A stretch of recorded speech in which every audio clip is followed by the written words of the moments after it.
Ditter, Ditter, Ditter's got something to say. Let me get this out of the way.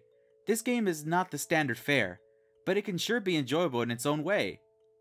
A ponyta of a different color, so to speak. The newer catching mechanic has its charm. Mechanically, it seems unpolished, but thematically, it really fits. Especially the few moments where you meet a special Pokemon that you have to defeat before you get the chance to try to catch it. It's a cool callback to the show, since they would be able to make a Pokemon faint before they throw a Pokeball. Whereas in the core games, you had to be super careful. It's an interesting change of pace is what I'm saying. The story is obviously very similar to the original first gen, but what changes they have made give it a feeling of an actual adventure more than it's been before. See, in X and Y, they tried giving your character a group of friends right from the beginning, but this just made it feel like it wasn't so much your adventure as it was an adventure you were sharing. In this game, however, you start off with just the basic one rival, but along the way, you meet up with some of the original characters, such as Blue, and not just as a passing Easter egg either, but while on their own adventure. They have goals that aren't directly connected to you.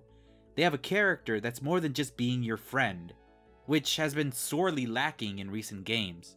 Seeing Pokemon in the overworld now has changed the way you interact with the world itself. For better or for worse, I can't say. Caves and aquatic routes have become much less of a pain to traverse now, but as a result, they're almost less memorable. The only reason to stick around is if you really want to grind for experience or to look for a specific Pokemon. Which, by the way, has probably become one of the most annoying things. In past games, you had to run around in tall grass, hoping you would run into the Pokemon you were looking for. You would imagine that being able to see what pops up before you engage would make things easier, which in theory, yes it does, but if you're looking for a Pokemon that isn't one of the countless Pidgeys or Rattata that seem to pop up everywhere, you're gonna be standing still for a while. You can use the lures to increase the spawn rates, but that just means you stand around a little less.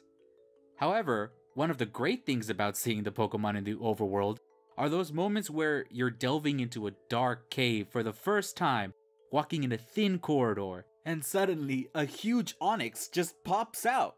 There's also this weird alternate universe-like thing where in this universe, people are the ones that learn HMs, such as Flash, Cut, Strength, etc., using either their bodies or an item.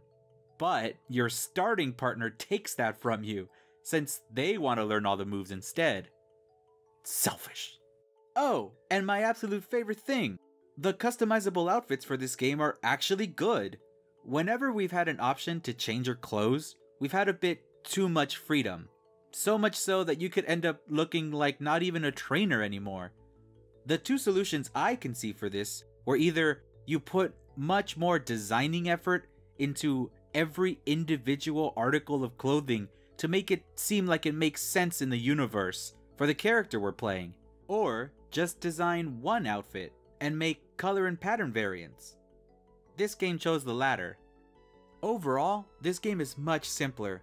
Not exactly a walk in the park, but not trying to be something it's not.